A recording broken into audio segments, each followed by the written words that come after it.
Bunch of questions lately on the new Tikka Mino from Clam Outdoors and how we fish this. We've had a lot of guys ask about this style of bait in general. There's been many swimming lures the last several years that have taken on popularity, whether it's a Jigging Rapala, whether it's a shiver minnow, whatever it might be.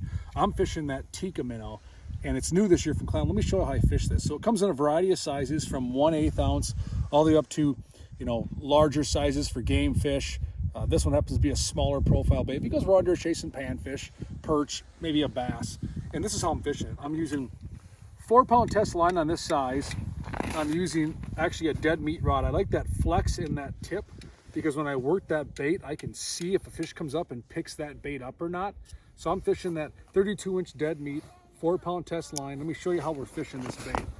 And this is the question I get the most. I'm working that bait down, letting that sink. And it's a fairly aggressive presentation. A lot of guys are fishing spoons like this. They're dobbling them around. They're fishing bluegills. I'm actually working this pretty aggressively. You can see I want that thing to snap. That thing's gonna dart off to the side. It's gonna swim. It's gonna dance. So I'm working that rod tip pretty aggressively. A lot of guys come over think I'm conducting a choir, but no, I'm just working that Tikka Mino. You can see on the Vexilar, if you're doing it right, you're going to lose your signal on the Vexilar. That's how you know you're doing it right, because it's shooting off to one side. We're only in about 8 feet of water, but I'm working that bait like this. I want it to kick out and swing back, and you can work it away from a fish like this if you want. That thing just kind of shakes.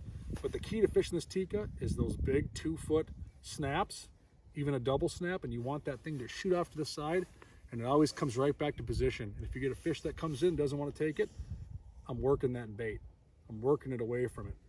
Back down, push it, back down, push it, back down. So it's a lot more aggressive than you would, let's say, a jigging spoon or definitely a panfish presentation. So it's amazing what these things will do and what kind of fish they'll catch. So when you're fishing a Tikka, aggressive is key. Again, it's a bait that you're trying to draw fish in. I'm fishing over a big shallow flat here, and on lakes like Mille Lacs, Lake of the Woods, Red Lake. If I'm chasing walleyes, if I'm chasing perch on Winnie or Cass, anything like that, you can get after with one of these Tikka Minnows, cover a lot of water, keep your gloves on, and be very effective. So that's how I'm fishing it. It's worked for us. We've caught bass, we've caught pike, we've caught perch, we've caught walleyes on this, and it's one deadly presentation.